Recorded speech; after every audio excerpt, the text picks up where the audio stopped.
Has The Walking Dead become too political? Now, of course, this is something the casual fan won't think about too much.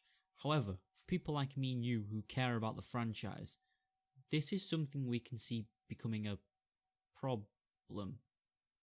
In this video, I'll be talking about the franchise as a whole. However, my material that I use on screen to explain this question will be coming from the comic books, as this is a problem becoming more visible with the introduction of the Commonwealth. So, prepare for my opinion.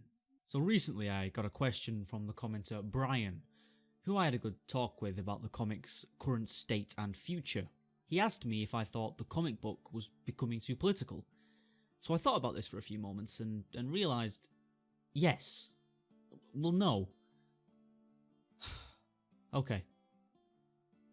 Let me lay it out for you. The Walking Dead's entire story has been showing the lives of these people who are trying to survive in a world long gone.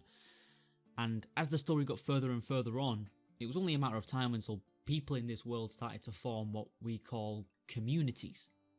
These communities are made up of around 10 to 20 people, and a group of this kind was first seen at the very start of the story with the Atlanta camp. As the world got more and more dead, they felt like they needed to move from the city and go into the country. And that is where the prison community was started. Prison was the first place we came across that started to have a minor foundation, with a functional council and real people. The prison was a starting point for the restart of society. It wasn't quite there, but it was a start. A few months down the line, the story ended up at a magical place called Alexandria. Alexandria is what I'm going to be using to explain this question and its answers. Alexandria was a huge stepping point for the series, as it was the first place we'd seen of its kind. It had a political figure as its leader, housing for its people, actual jobs that people had based on their abilities. Inside the walls, that was built by the people living there, by the way, it was as if the end of the world had never happened. Of course, it had its ups and downs throughout its life, but it stayed very under the radar to the outside world. Alexandria was a society. And what does a society need to function? Laws. Politics is what a functional society needs to function normally. Without it, it's just a mess of people living together with no actual laws or rules. So they could all pretty much do what they wanted to do, without repercussion. And with the history of the series and its main protagonists, that never ends well. Ever.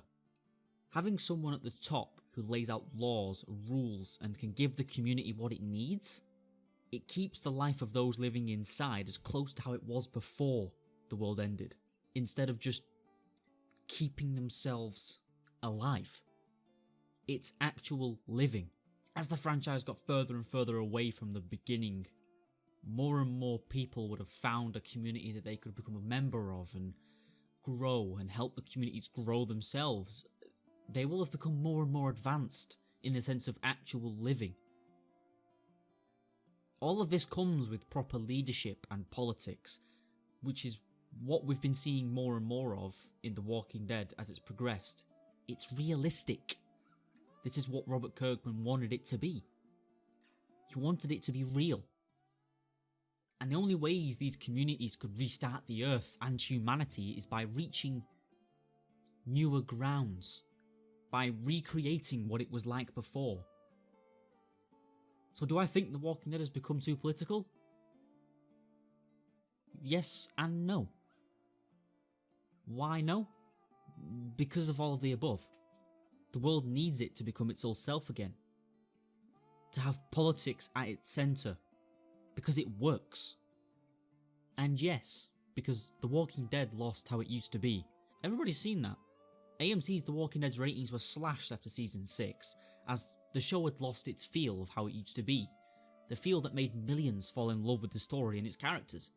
However, I still defend the writers and their actions, and I know that's a very uncommon opinion, but that's how it would be in real life. If the show's characters were on the road for all these years, just struggling to get by, dying of thirst, dying of disease, do you really think they would all still be alive? Because I don't. Here's to season 9 of the show, and the next 100 issues of the comic books. Hell, even Telltale's future after they end The Walking Dead.